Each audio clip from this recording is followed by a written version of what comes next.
selamat datang di The New Mass Media, suara Gen Z di era digital. Oke, halo teman-teman semuanya. Selamat datang di The New Mass Media. Perkenalkan, nama aku Keisha dan aku merupakan mahasiswa Universitas Bakri, program studi Ilmu Komunikasi semester 5. Halo Maruners, dan aku hari ini nggak sendirian. Aku ditemenin sama partner aku. Halo teman-teman semua, perkenalkan nama aku Rahul Nafta Pragita Marsono, biasa dipanggil Rahul. Aku merupakan mahasiswa aktif Ilmu Komunikasi Universitas Bakri semester 5 juga bareng Kak Keisha. Kita lagi ada di mana nih Rahul? Kita lagi ada di Bright Indonesia. Dimana ini adalah salah satu media ya, media representatif gitu yang sangat keren banget di era digital sekarang. Terus juga salah satu kita lagi ada di studionya nih yang tadi kita bilang nyaman banget juga. Iya, gitu. jadi pas banget nih kebetulan hari ini. Dan halo juga Brighters ya untuk semuanya.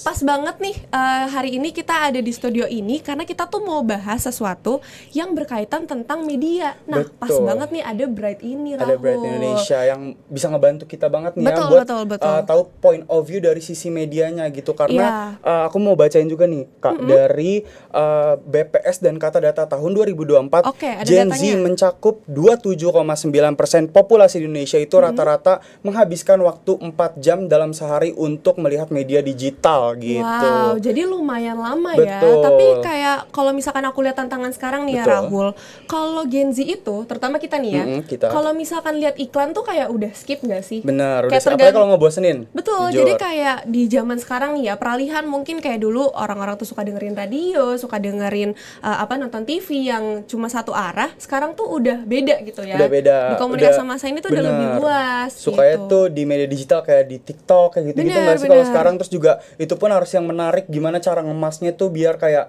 nggak ngebosenin. Nah, kita tuh di sini pengen tahu gitu gimana point of view dan juga strategi mungkin ya yang dimiliki dari Bright Indonesia untuk mengimbangkan di era digital sekarang ini. Gitu. Jadi kita kali ini akan bahas dua POV teman-teman. Pertama dari kita nih, perwakilan mungkin dari aku sama Rahul sebagai host, sebagai representasi Gen Z gitu ya. Dan akan kita undang juga narasumber kita setelah yang satu ini.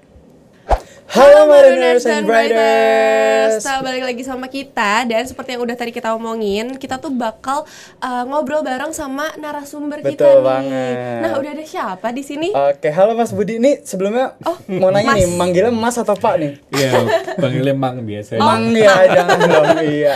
Mas atau Pak nih anaknya? Panggil Mas aja. Mas aja kali ya. Oke, halo Mas Budi. Ya, halo Mas Budi. Sebelumnya boleh perkenalkan dulu mungkin ke Maruners yang belum tahu ya. Oke, hai Maruners. Student Bakri ya semuanya. Ya. Oke. Saya Budi dari Bright Indonesia. Seperti yang tadi udah kita bahas, kita tuh lagi bahas masalah komunikasi massa dan khususnya fokusnya adalah di media nih Pak Budi.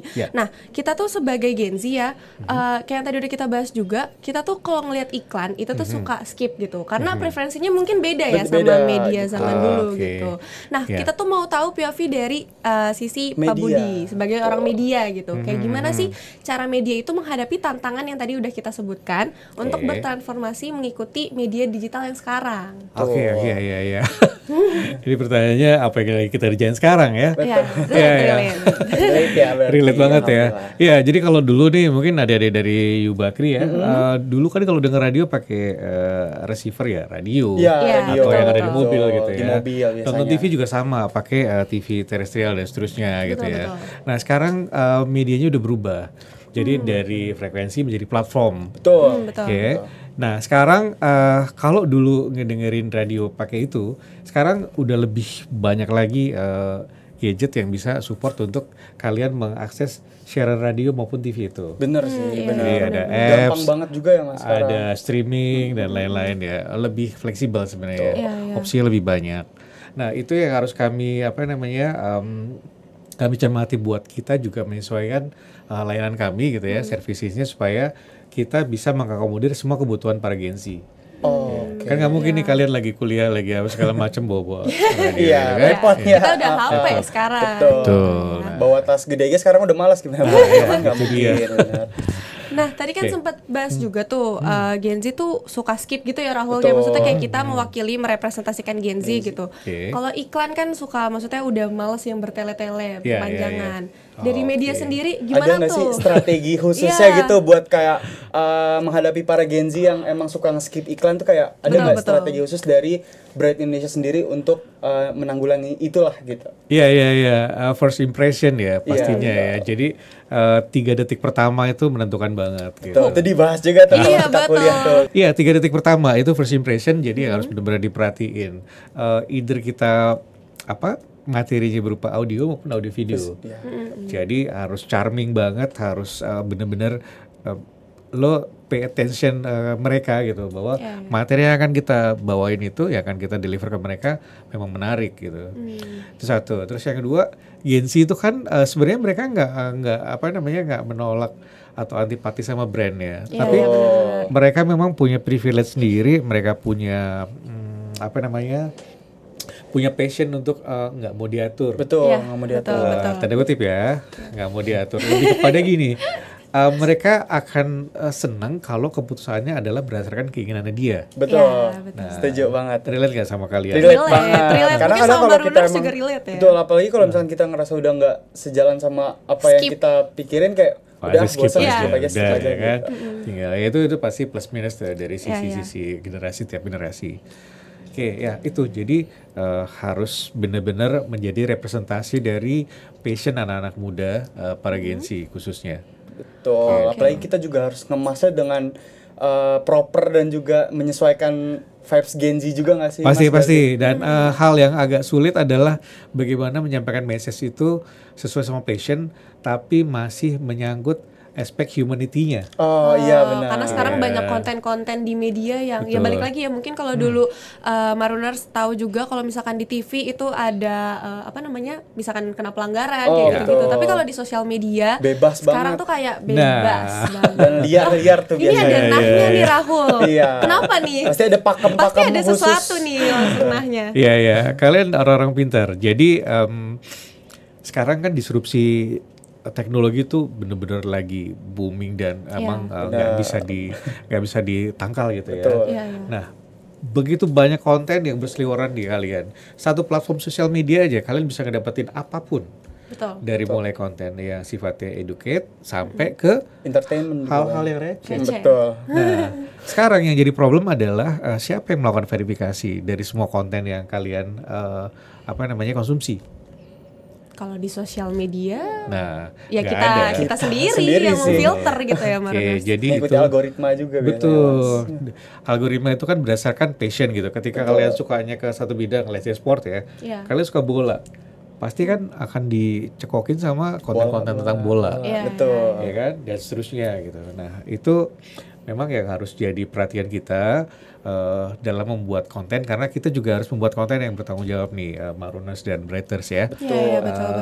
Konten-konten yang bertanggung jawab, karena kita nggak mau juga demi cuan, demi viral, demi legitimasi gitu kan. Menghalalkan segala cara gitu ya buat viral gitu. Karena semuanya itu harus ada etikanya juga ya, dalam kita beriklan, dalam kita menyampaikan sesuatu tentunya harus ada etika yang harus kita tekanin nih ke orang-orang audiensnya gitu, Keisha dan juga Mas Budi. Siap. Begitu Rahul. Mungkin kalau misalkan di media massa itu sekarang udah beralih ada namanya kolaborasi dengan KOL dan juga influencer.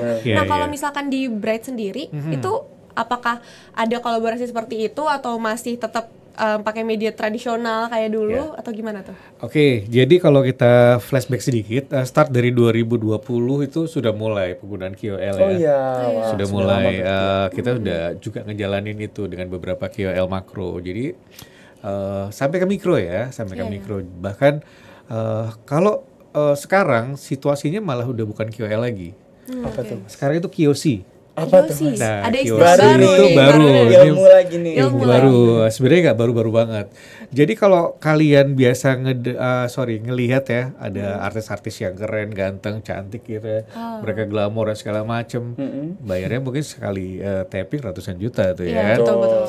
Nah, sementara apakah itu secara matematis masuk ke dalam hitungan ROI klien gitu ya. Betul. Spending budget sekian rupiah, apa yang mereka dapat dari sisi brand. Nah, akhirnya brand udah mulai agak jenuh dengan penggunaan KOL. Oke. Nah, brand sudah mulai apa yang teman-teman Gen Z rasain sekarang. Gen Z itu nggak mau yang sesuatu yang sifatnya fake kan. Betul. Gen Z itu mau sesuatu yang natural, apa adanya. Jadi review jujur berdasarkan apa? Berdasarkan experience community misalnya. Betul. Jadi teman-teman kalian misalkan biasa nongkrong di kafe mana, kopi di sana tuh enak banget. Itu jadi referensi anak-anak Gen Z sekarang. Iya benar. Jadi kan? kemotumat ya jadinya. Betul. Jadi yang tadi dimaksud KOC adalah key opinion customer. Based on opinion. Based on opinion. Jadi udah nggak ada lagi tuh model dengan ganteng dengan pakaian yang serba mewah dengan background dan segala macamnya serba cakep. Nanti sudah mulai banyak, kalau kalian suka lihat deh di FYP kalian ya.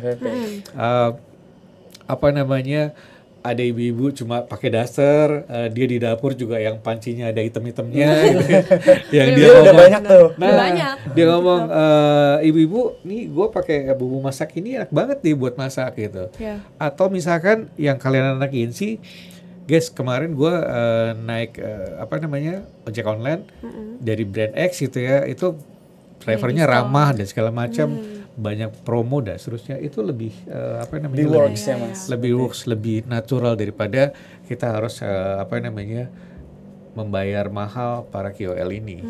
Lebih ke review based on experience. Jadi kita udah tahu bener-bener kayak misalkan produk ya, misalkan satu produk kayak memang udah bener-bener mereka pakai gitu. Karena mindset Gen Z itu udah makin pinter, kayak pasti bisa mikir kayak ini mah dia dibayar buat ngebagus-bagusin si brand ini, pasti kayak gitu. Pasti. Ya. Dulu ada satu katakanlah kalimat gitu ya, entertain first, kemudian sell later gitu. Jadi bagaimana kita mengentertain si para calon konsumen ini sebaik mungkin gitu ya. Kalau mereka udah merasa comfort, nyaman dan seterusnya, nggak pakai mikir. Kalian ngebuat konten juga sama gitu ya. Pada saat kami membuat konten, tadi tuh first impression udah oke, dapat keakuan dari mereka, ini kayaknya gua banget nih gitu. Awal itu ya, maka dia akan ikutin itu sampai dengan selesai. Benar sih, benar. Jadi kita harus pay attention-nya mereka dulu, baru bisa ada maksud langsung lah kita ke dalam situ. Pastinya gitu. Dan itu nggak bisa mudah secara alami. Itu harus ada research, harus ada data-data yang harus kita compile juga jadi satu learning. Oke. Aduh, seru banget ya obrolan kita, Keisha, sama Mas Budi hari ini. Iya, banyak banget insight yang kita dapetin nih, nggak cuma buat kita aja ya, tapi buat Marooners di luar sana juga gitu ya. Banyak banget wawasan aku kebuka lagi lah setelah ngobrol, apalagi tentang media sekarang sama yang udah expert nih, yaitu Mas Budi gitu kan. Iya, betul. Mungkin obrolan kita berakhir sampai sini aja kali, Keisha ya. Sayang banget gitu karena durasi. Sebelumnya mengucapin makasih banyak banget buat sama-sama atas kehadirannya. Terus juga thank you banget nih, studionya sangat nyaman banget teman-teman. Kualitasnya semuanya oke, dan banget. Pokoknya sangat support lah, terutama buat kita mahasiswa ilmu komunikasi gitu ya. Thank you Briders and Marooners.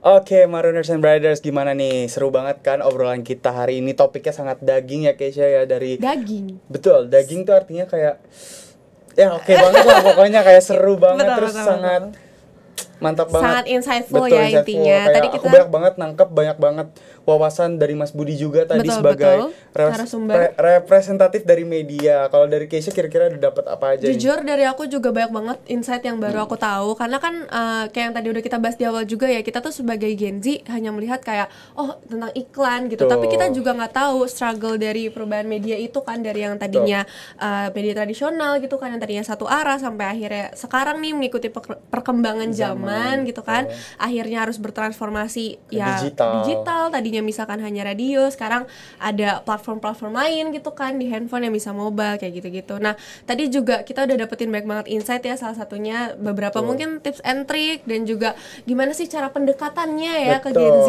dari Betul, dari narasumber itu sendiri. Nah, kalau misalkan dari Rahul gimana? Kalau aku sih tadi kita sempat ngebahas tentang kayak audiens tuh harus aktif mencari media yang memenuhi kebutuhan dan nilai pribadi kita sendiri, dan itu tuh menurut aku relate banget sama yang aku pelajari di mata kuliah komunikasi massa, yaitu di teori uses and gratification nih, Keisha. Jadi setelah tadi ngobrol kayak aku ngerasa oh iya ada kaitannya ada kaitannya juga betul, ya sama teori yang pernah aku bahas pada waktu itu gitu sih. Kalau dari aku sendiri ada kaitannya juga nih Marunar sama teori mungkin ini baru dibahas juga ya kalau nggak salah di minggu kemarin di mata kuliah komunikasi massa juga, yaitu di media convergence yang dimana media itu beradaptasi gitu loh sesuai dengan kebutuhan audiensnya itu sendiri. Betul, gitu. Jadi entah dari audiensnya dan juga dari medianya ya itu saling beradaptasi lah gitu, saling menyesuaikan. Apalagi kan yang namanya zaman pasti selalu berkembang. Jadi ya kita yang harus mengikuti, kita yang harus beradaptasi sama lingkungannya, bukan lingkungan yang beradaptasi sama kita gitu. Betul. Oke, mungkin sekian pembahasan dari kami. Aku Keisha, aku Rahul, and see you Mariners and Writers.